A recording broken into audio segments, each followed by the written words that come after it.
지금 아브라함의 불순종과 하나님의 놀라운 은혜에 대해서 나누고 있고요. 첫 번째는 아브라함의 부르심과 아브라함의 불순종에 대해서 말씀을 드렸고, 두 번째는 하란과 하란, 데라의 아들 하란과 지역 이름 하란, 또 세 번째 가나안에 도착해도 부르심이 성취되지 않은 이유에 대해서 여러분들과 나눴고요. 네 번째는 회개의 놀라운 능력과 하나님의 놀라운 긍휼, 그리고 다섯 번째 사라의 하나님. 여러분 생각이 좀 나시나요? 지난번에 들었던 말씀들이 잘 연결돼서 오늘 나눌 말씀들이 더 깊이 있게 이해되시기를 축복합니다. 자, 히브리서에 보면 아브라함과 사라를 굉장한 믿음의 사람들로 해석합니다. 그런데 제가 지금까지 아브라함을 계속해서 디스를 했듯이 창세기에 보면 아브라함의 실수, 사라의 정말 잘못된 점을 그대로 기록하고 있는데, 신약인 히브리서에서는 더더욱이 믿음의 장이라고 하는 11장에서 사라와 아브라함의 단점은 전혀 없고요. 마치 다른 사람들을 얘기하는 것과 같은 그런 인상을 받을 정도로 장점만 얘기하고 있습니다. 저는 바로 이 신약의 시각이 하나님의 시각이라고 생각을 합니다. 우리가 여러 가지 잘못된 일을 하지만 하나님은 잘한 것만 보시고요.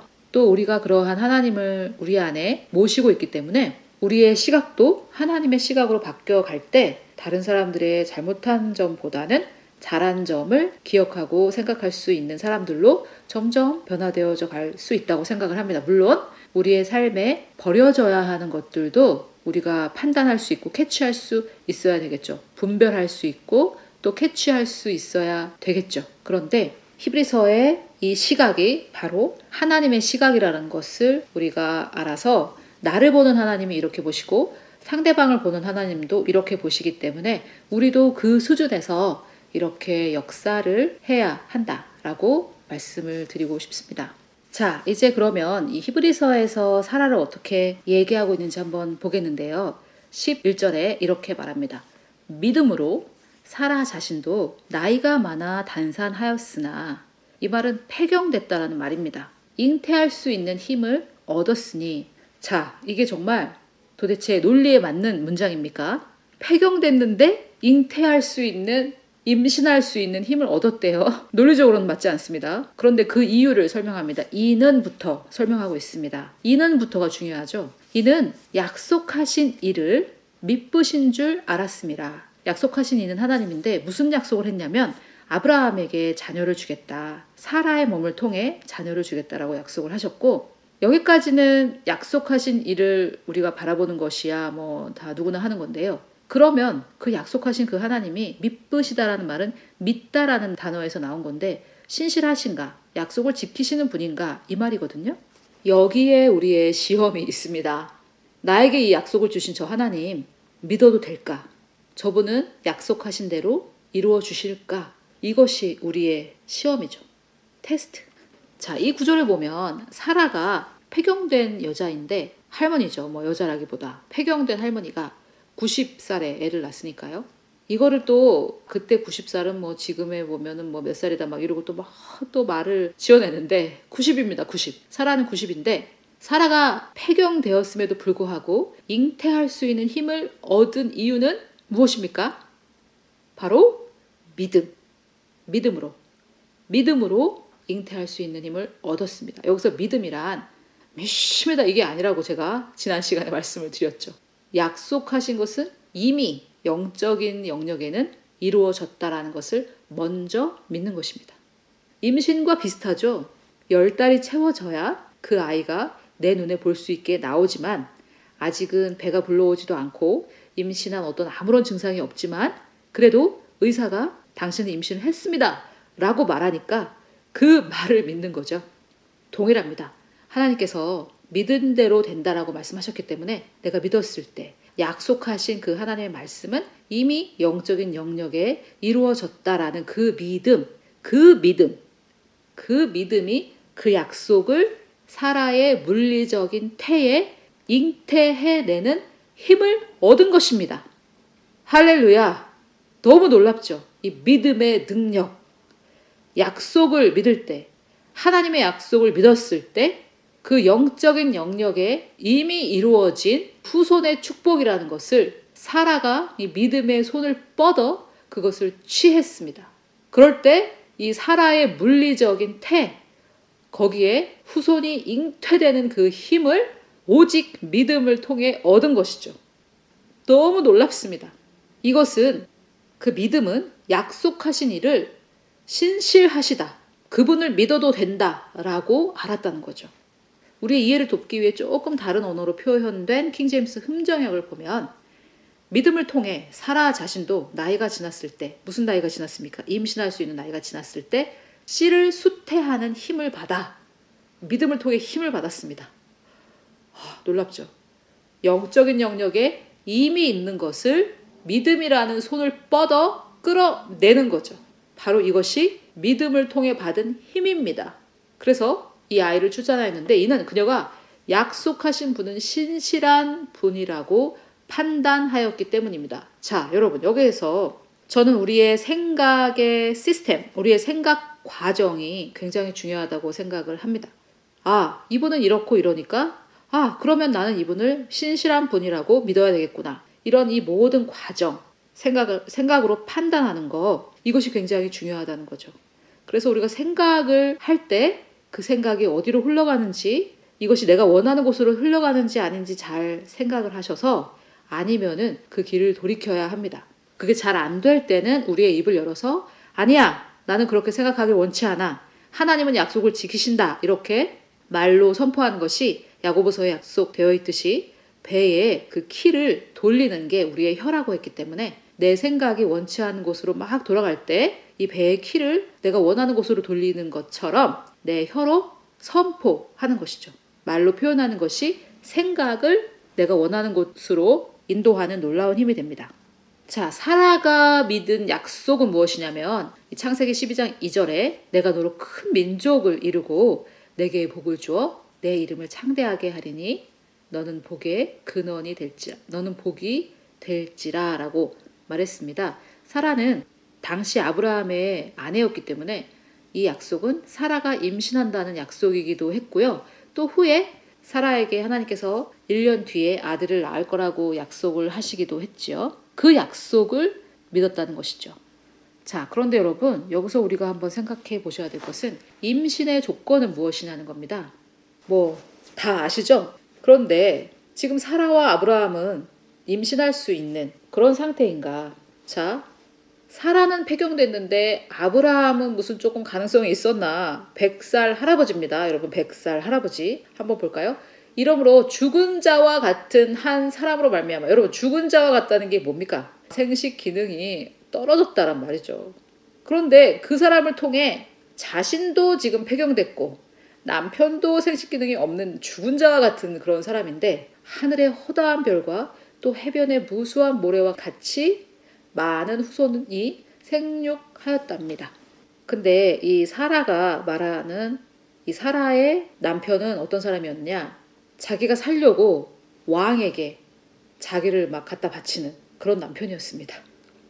이거를 이해할 수 없는 일이 일어날 때 어떻게 하나 사라의 하나님이라는 제목으로 말씀을 도왔었는데요.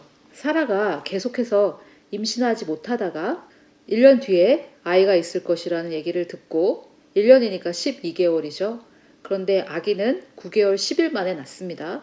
그래서 9개월이라고 할 때 3개월 정도 임신하지 않은 기간이 있었겠죠. 하나님의 음성을 듣고 3개월 정도 임신하지 않고 있다가 3개월 후에 임신을 했다라는 말인데 그 3개월 동안 이런 일이 일어났던 거예요. 그랄이라는 땅에 가서 아브라함이 또 아비멜렉에게 사라를 성상납합니다. 이것을 우리가 살펴보았죠. 사라의 하나님. 이해할 수 없는 일이 일어날 때 어떻게 하는가. 사라가 애굽에서 당한 일과 동일한 일을 당했는데요. 애굽에서 그 일을 당하고 나서는 더 쓴뿌리를 가지면서 하갈에게 들어가라 이렇게 하고 이스마엘을 낳아서 막 이스마엘을 막 구박하고 하갈을 구박하고 막 이런 쓴뿌리를 가진 여자가 되었었습니다. 그런데 이번에는 사라 쪽에서는 정말 아무런 반격을 하거나 그런 것은 없었지요. 2번 다. 그런데 이번에는 하나님께서 아비멜렉의 꿈에 나타나서 아비멜렉을 통해 사라가 아브라함이 하고 싶은 말들을 다 할 수 있게 해주고 아브라함이 정말 이번에도 자의반타의반 입을 열어 회개하는 그런 역사가 있었습니다. 또 아비멜렉이 저는 하나님을 예표한다고 생각한다고 말씀드렸는데 이번에는 사라의 수치도 다 가리게 해주고 너의 일이 다 해결되었느니라. 이렇게 선포를 해 주었습니다. 여러분, 지금 하늘의 왕이 여러분에게 선포하고 계십니다. 너와 함께한 여러 사람 앞에서 너의 수치를 가리게 하였노니 내 일이 예수 그리스도의 십자가와 부활과 승천과 성령 강림을 통해 너와 함께한 여러 사람 앞에서 너의 수치를 가리게 하였노니 너의 일이 다 해결되었느니라. 하늘의 왕께서 여러분들에게 선포하십니다. 할렐루야. 믿음으로 창세기 20장 16절의 말씀을 받으시기를 축복합니다. 이렇게 여호와께서 말씀하신 대로 사라를 돌보셨습니다. 너무 놀랍죠?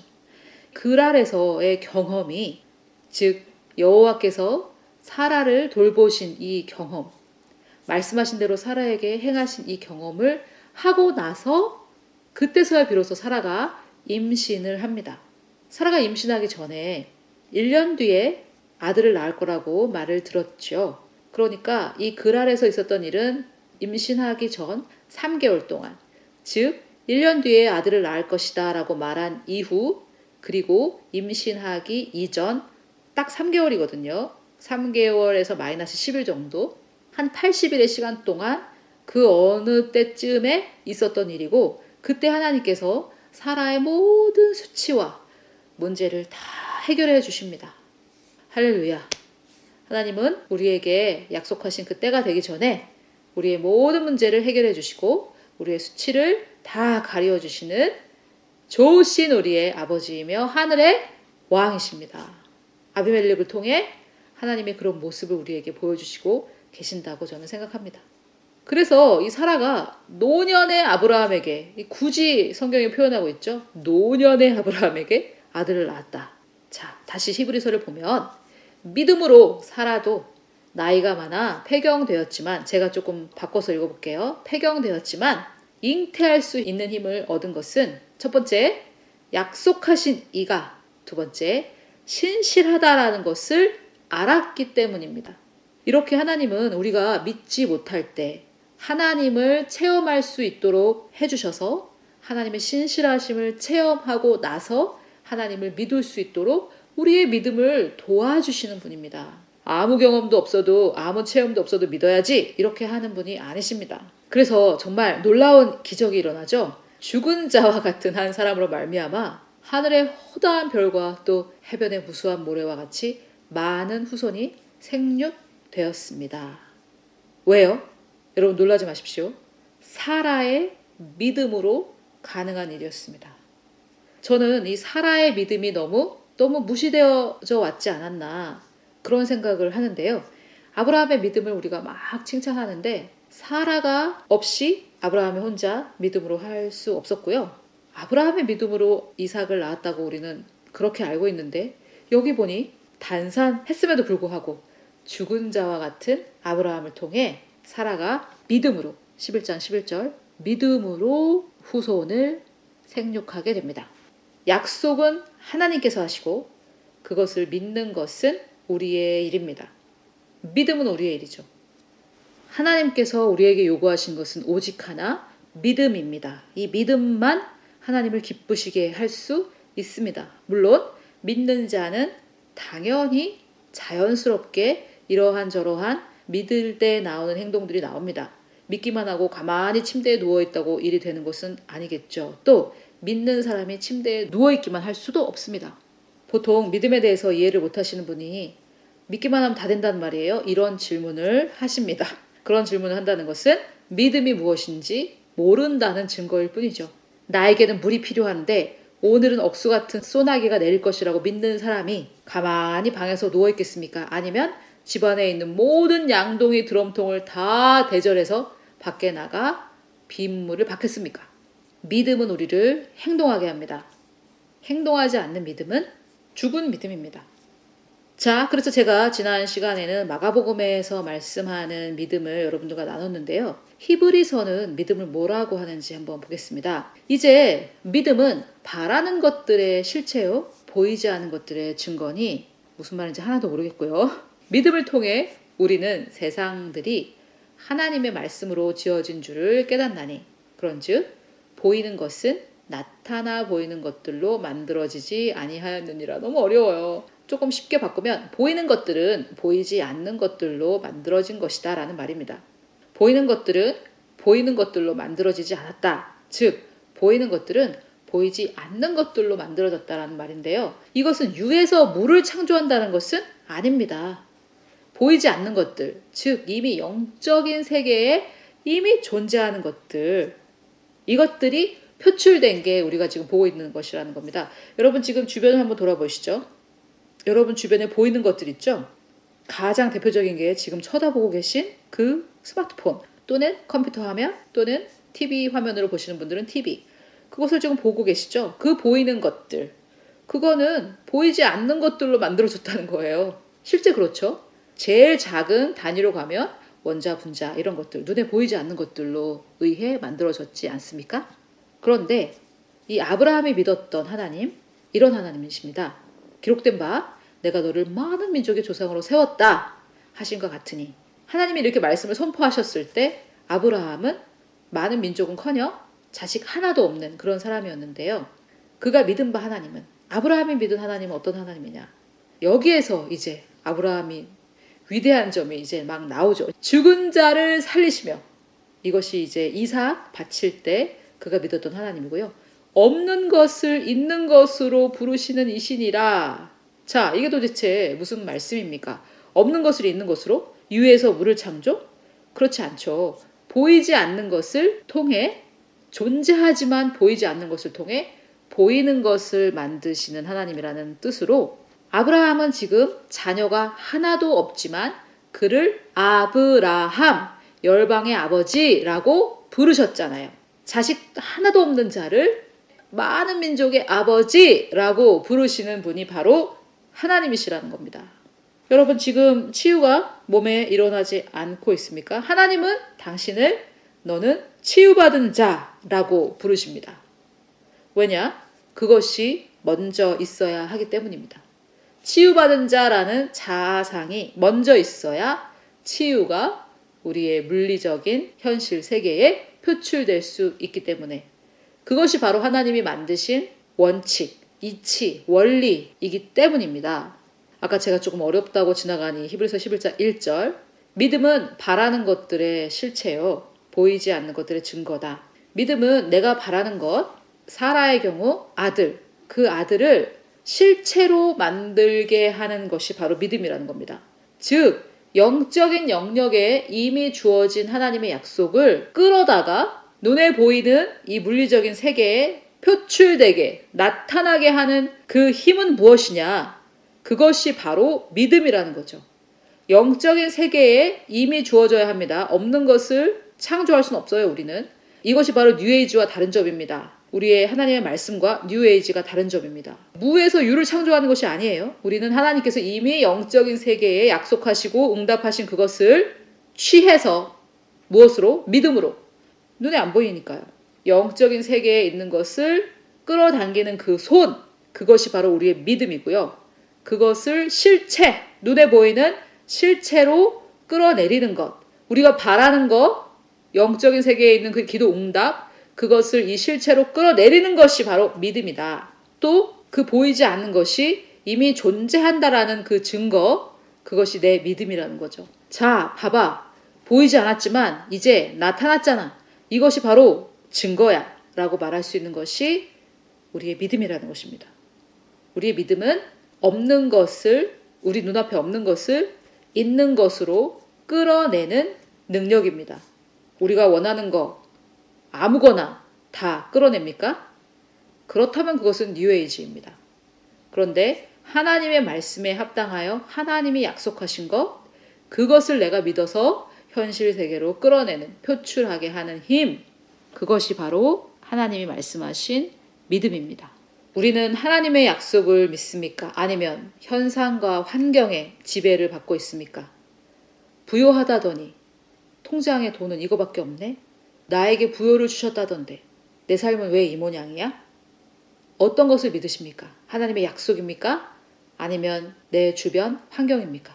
우리가 이미 가졌다라는 이 정보를 듣고 인정했다고 해서 믿는다는 말은 아닙니다. 믿었을 때 우리에게는 기쁨이 오고 내 쪽에서의 모든 노력은 안식으로 나를 인도하게 합니다. 우리가 믿을 때 우리의 마음은 안식하게 되어 있습니다.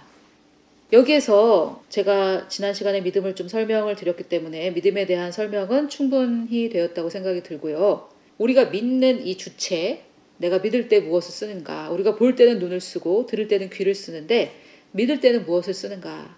우리의 마음을 사용하는데요. 이 믿는 주체인 우리의 마음, 이 마음이 하나님의 약속을 진짜 원하는가? 이건 또 다른 문제인 것 같습니다. 이것에 대해서는 마음 해부학이라는 제목으로 다음 시간에 여러분들과 함께 나누도록 하겠습니다.